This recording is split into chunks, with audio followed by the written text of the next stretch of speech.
super ready for soybeans and wheat. And Jerry Gidel is ready to comment on that right here on Connected Farmer, your channel to keep you up to date with the latest trends in agriculture and livestock. If you are new here, please make sure to subscribe.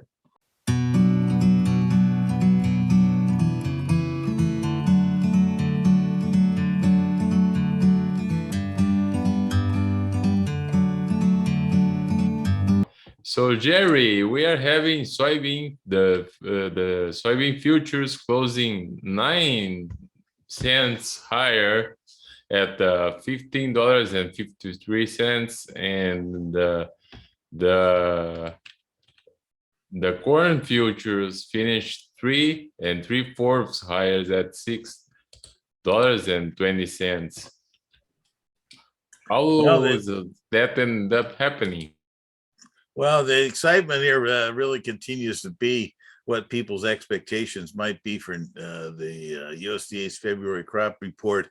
We had quite a few analysts in the US and also consultancies in South America put their numbers together here. And there was quite a few numbers here on soybeans down below 130. Actually, there seems to be a grouping in the 125 to 127 area, and then there's the 130 to 133 zone, and that actually the Reuters estimate that came out yesterday afternoon had a 133 million average estimate. And you think, well, golly, why is there so much difference there? Well, to some extent, the U.S. and the analysts here that are putting together estimates for the upcoming report also kind of understand the back history of the USDA of doing star step type down numbers on things. And that we were at 139 last month on the U.S. on Brazilian soybeans, and I think we were 46 million on beans. And so the trade's looking for about 43 million there on their average, and they're looking for 133 on the expectations from the USDA, and to some extent, I think there's still some potential for this thing to sink more a little bit in Brazil, primarily from the standpoint that the expectations here for that kind of number, considering the kind of damage that we seem to have inflicted on Paraná and Rio Grande, that means that the Mato Grosso crop would have a pretty good jump. Now, last year we had it already beat up because of the impact of the dry weather at the end of the season in Brazil. This year, I kind of feel, and you've heard me say this before, the soybeans situation, some of the really hefty rains, and particularly 1/3, the eastern third of Mato Grosso, really had some very hefty rains back in December, January type situations, and that usually isn't the best situations for soybeans. And that even to some extent, some of them could have got drowned out, but and less acres than they anticipate. But that being said, that's part of the feature. Then we made a move through $15 early in the week, and we got things kind of wound up all the way to midweek here. And then this week's exports on beans on oat crop were about as anticipated. I think a lot of people missed the situation where there's about 36 million bushels of new crop beans were also sold. Most of that seems to be from China. It's interesting in the fact this is the Chinese New Year week, and we're having a big celebration there in Beijing with the Olympics and things like that starting to crank up at the end of the week. So to some extent, I guess not everybody was partying there in China this week. Keep an eye on these things early in the week and taking advantage of what they seem to think was better prices on the soybeans. So, And speaking about China, what do you think is the major reason for those cancellations, and why do you think the market has ignored the cancellations? well, the cancellations were in the corn, and they've been a spotty buyer in the corn. We've had really mostly Mexican purchases there in this kind of rally, and this has been a little bit of a interesting situation, but on the corn side of their Chinese purchases, in that there's been some scattered buys around, but in general, there's even some people thought that maybe that was a mistake because actually the next day they had a 295,000 ton soybean purchase versus the was like 380, I think it was, on corn cancellation from there.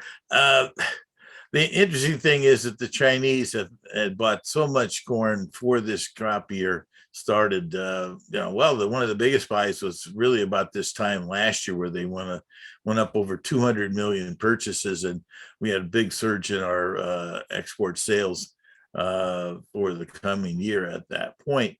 The interesting twist is part of it was the phase one, and also I think their own we were looking at lower prices, by the way, when that purchase was really made. Instead of we're talking about $5 or high $5 into $6 values. Now, back then, we were talking about $4.50 to $5 values. And at the same time, the Chinese were looking at to some extent the expansion of their pork situation going on there. So I think that's part of the reason. The twist of it too here this week is that in Brazil, even if we did ding up some of the southern crops in Paraná and the Rio Grande, and I think they've been pretty significant. We've all kind of seen some videos coming out of that part of the world, both on corn and soybeans, and but I think the key thing is that what kind of impact will the safrinha corn's output be, and particularly since things have got a little bit shaky in the south and output and the price is up, everybody's anticipating a pretty good surge in area of plantings of corn. I guess the real quick question is will safrinha, La Nina weather be as benign as they hope it will be, because it wasn't very good for the Brazilian crop last year. And I think it's also highly important about what could happen in all of Argentina's corn and soybean output. Yes, several reductions for the Argentinian crop and the Brazilian crop are being released by both the consultancies and the governments. But let's jump into wheat, Jerry. Wheat futures closed 11 cents higher at $7.63. And why do you think wheat is the winner right now? Well, it's been a little bit choppy back and forth here. We actually, I think, got closer to $8 late last week and early this week, and then it backed down towards $7.50. I think we got more of this kind of $7.50 mentality. The wheat market, definitely the tension situation in the Black Sea, it's been up and down, and to some extent, more and more thoughts earlier in the week was that that the Chinese Olympics had an impact here with the Beijing asking for a little bit of less tensions, or at least definitely not an invasion of Ukraine while the Olympics are going on.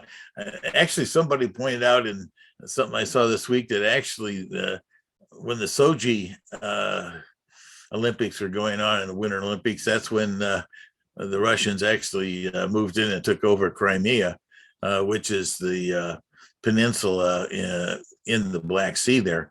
And so interesting situation, but it turns out that one of the few world leaders that decided to just come to China for the opening ceremonies was President Putin. So I guess they wanted to make sure that he got a good welcome. And actually, of all things,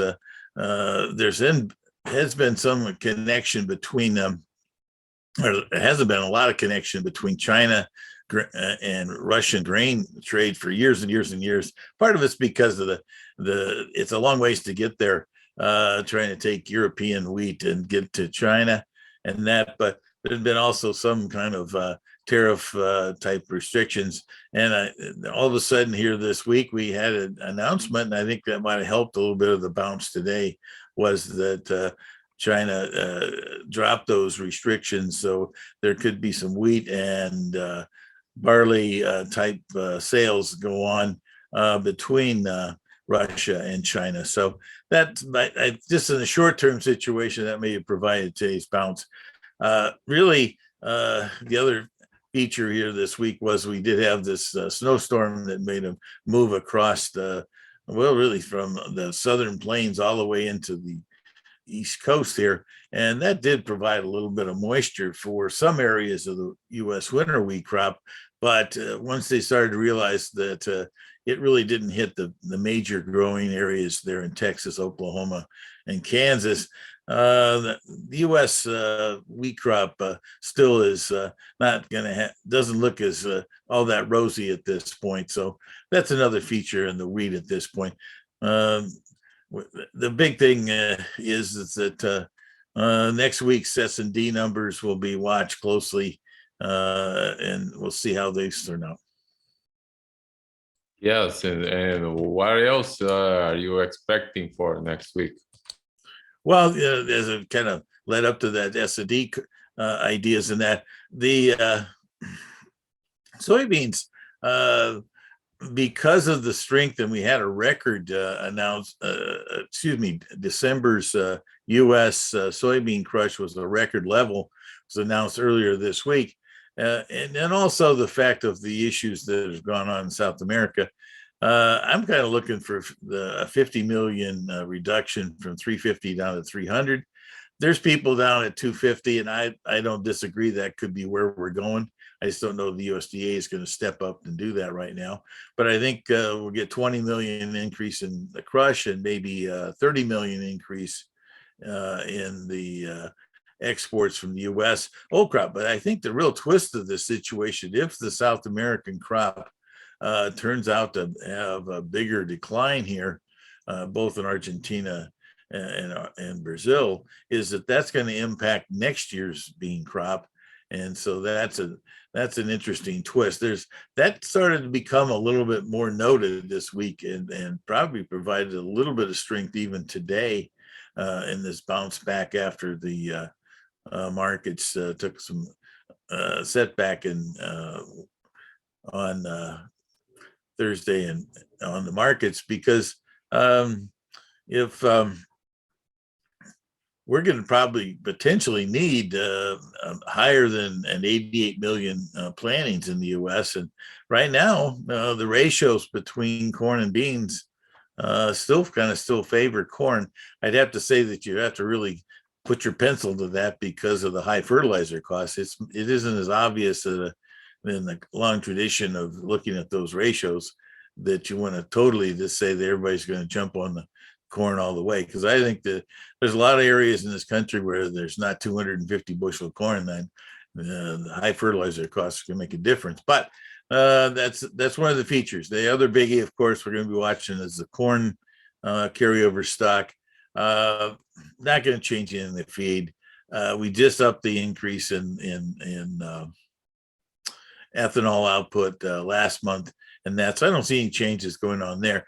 But because of the issues in South America, I think the USDA will at least increase their corn exports by 50, because we're still on target here on a seasonal basis on sales.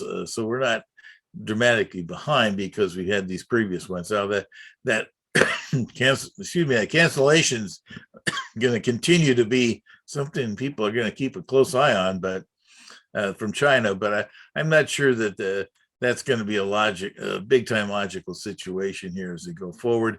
And so that we take our carryover stock on corn down to just a smidgen under 1.5 billion.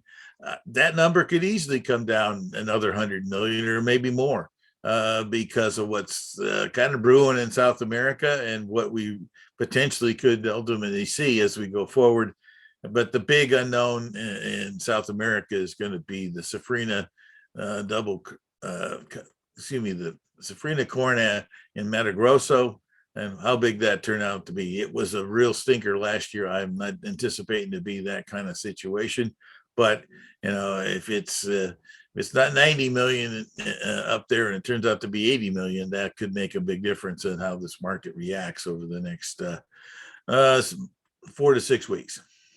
All right, we'll have plenty of things to talk about. Thank you, Jerry. Yes, there's always something to see what the USDA and the world think about all these numbers. Have a good day, sir. Take care.